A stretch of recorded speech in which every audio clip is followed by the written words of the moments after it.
What if I told you the reason you can't stop thinking is the same reason you're actually smarter than most people? Sounds good, right? But here's the catch. That same ability might also be the reason you feel mentally exhausted all the time. Think about it. You replay conversations. You analyze tiny details no one else even notices. You imagine scenarios that haven't happened and probably never will. And at 2 a.m., your body is tired, but your mind? Wide awake. If this feels familiar, you're not broken. You're just stuck in a pattern called overthinking. Today, we're breaking it down. What's actually happening in your brain, why it started, and what it really says about you. What overthinking really is. Psychologists have a name for this pattern: maladaptive rumination. It's when your mind keeps looping the same thoughts, past conversations, future worries, social situations. But here's the twist. You're not overthinking because you're weak. You're overthinking because your brain is too good at something. Pattern recognition. Your mind is constantly scanning, analyzing, predicting. The problem? It never gets the signal to stop. What's happening in your brain? Inside your brain, there's a region called the prefrontal cortex. This is your control center, planning, analyzing, reflecting. In overthinkers, it doesn't switch off easily. At the same time, your brain's default mode network, basically your internal voice, keeps running in the background.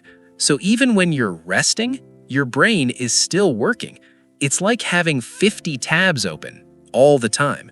Here's something most people don't realize. Overthinking usually doesn't start in adulthood. It often begins in childhood. If you grew up in an environment where things felt unpredictable, where moods changed quickly, or mistakes had big consequences, your brain adapted. It learned, think ahead, predict everything, stay alert. So overthinking isn't a flaw. It's a survival strategy your brain never turned off. Two types of overthinking.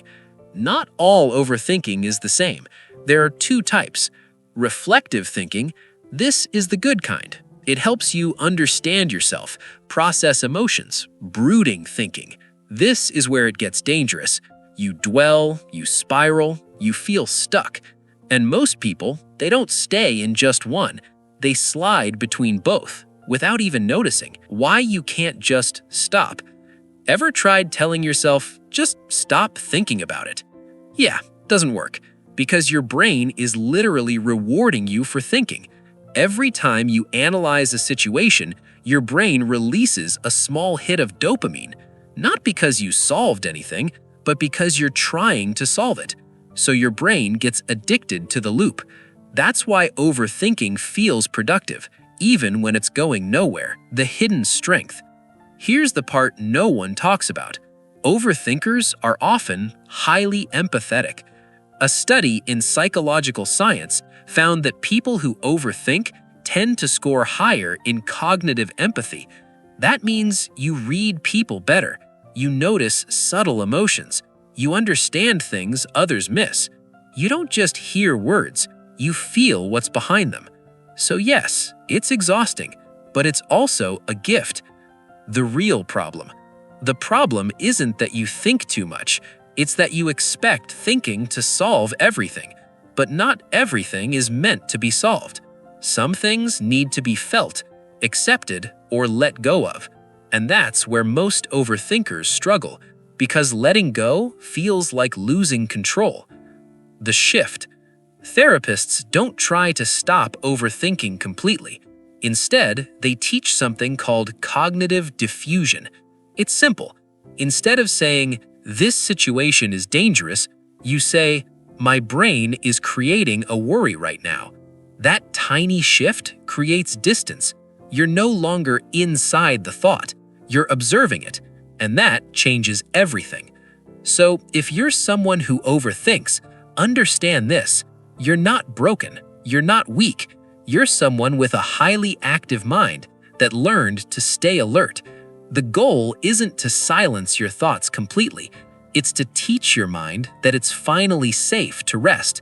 And sometimes, just understanding that is where healing begins.